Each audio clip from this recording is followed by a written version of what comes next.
কাটিগড়া সমষ্টির গ্রাম পঞ্চায়েতের বিহারা বাজারে দীপালি দেবনাথের বাসগৃহে আত্মসহায়ক দলের হস্তশিল্পের গয়নার 15 দিনের প্রশিক্ষণ শিবির আরম্ভ করা হয়েছে।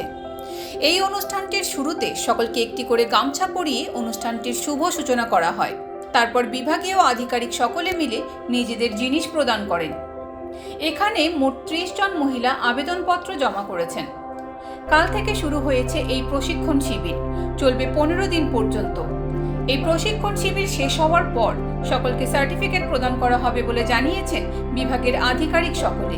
কাটিগড়া চক্রের আধিকারিক রবার্ট টোলর, ডিভিএম নাবার্ট কাসার, সংঘমণ্ডল আধিকারিক রবি শঙ্কর, অনিশা ফাউন্ডেশনের সভাপতি, প্রশিক্ষণ শিক্ষায়ত্রী ইত্যাদি বিভিন্ন ব্যক্তিরা উপস্থিত ছিলেন এই অনুষ্ঠানে।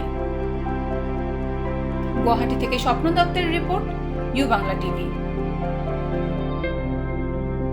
ইউ বাংলা টিভি হৃদয় ছুঁয়ে যায়।